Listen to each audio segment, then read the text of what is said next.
Hi, Connie. Hi, Sean. Eric Johansson here with Advanced Mobile. Hey, I just wanted to say thank you to you guys for allowing me to come into your business and talk about what I do and how I might help you. What I wanted to do is just take a minute to kind of go over some of my websites and why I do the things that I do, and just kind of compare and contrast it with your current website. And I know, both of you are fully aware of most of the things, if not all of the things that are wrong with your website, and that's fine. It's not my intention to beat up on that or, anything like that. It's more just to kind of show you in a little more detail the kind of websites that I build and why I do some of the things that I do. So I'll try to keep this short, and I'm just kind of shooting from the hip, so nothing formal here.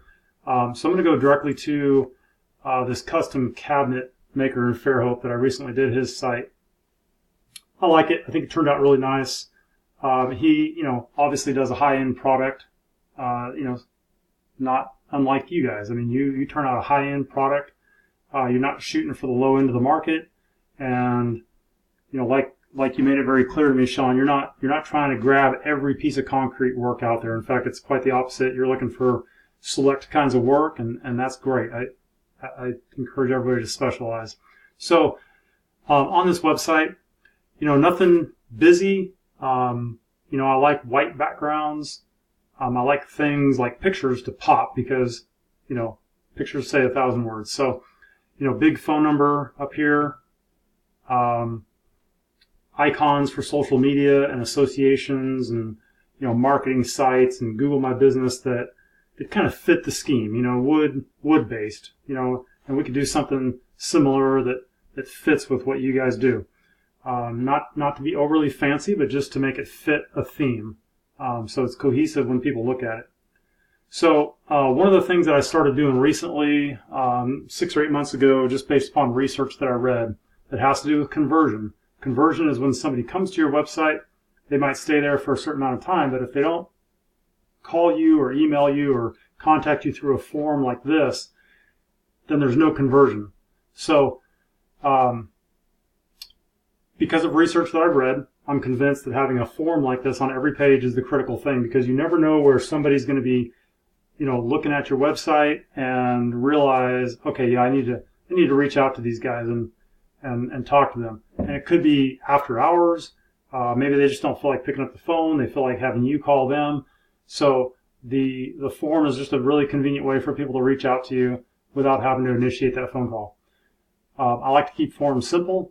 But I do like to gather a certain amount of information. So, name, phone number, and email are required. I don't always make project details required, but Justin Vance wanted it that way, so that's what we did. And this is also, a very abbreviated form of what we're planning to do with the employment application. Obviously, it'll be longer than this, but effectively, people can just fill this out, hit submit. We can route it to any, multiple email addresses, so both you and Connie get the email if you want it that way, or if you just want to run it all through Connie. That's, we can kind of do whatever we want there. So just, going down, we grabbed some icon or, logos of some of Justin's vendors and put them there, and he got featured in one of their articles, and so we put a snippet from that. And as you can see, there's about 1,000 or I think 1,200 words on this homepage. And again, that's not because I expect anybody to read all that. It's so that we have space to naturally put keywords so that Google knows how to index it and what to rank, what keywords to rank it for, and that kind of thing. So this is what his homepage looks like. Lots of pictures of work that he's done. Multiple ways to contact him all throughout the site. Call buttons, that kind of thing, some testimonials, and then of course your footer area, and people can navigate throughout the site down here as well, so they don't have to scroll all the way back up to do that if they choose. But moving along, so we have a services page, and very much like I'm going to recommend to you, he has 6 categories, and he had to think a little bit, because again, like we talked about, it's hard sometimes to break out everything that you do, but again, the reason we're doing that is to create more natural ways to integrate keywords, because really it's all about keywords as far as getting the site indexed and ranked. So the way I set this up is you can click on services and go to kind of a general services page. Again, form on every page. And then if you hover and click, then you can go and drill down on specific services that he offers. So here we have kitchen cabinets. So I'm not going to belabor the point too much, but you can just see the sheer amount of words on these services pages. We have about 250 to 300 words. And again, that's enough for Google to do its thing. Of course, we have a traditional contact page with mapping. Justin actually made video driving directions. So if somebody clicks on this, it's him driving his truck, and because his location is a little, it's easy to miss. So he thought that would be good. I think it's a good idea. It's not the first time I've integrated that on a website. Okay. And of course, he has an about page and a gallery page that we're still adding to. So we just have a couple of locations there. He's got a Parade of Homes that he did recently, and so I integrated the Parade of Homes logo, and it drives right to the page that features his home on the Parade of Homes website. So it's just a good credibility linking type technique that I like to use. All right, so enough of that. And then I have another site here. This site's about 4 years old, so be kind to me. I do things a lot differently now than I did 4 years ago, but it's still a pretty nice looking site. I wasn't doing forms on every page at that point.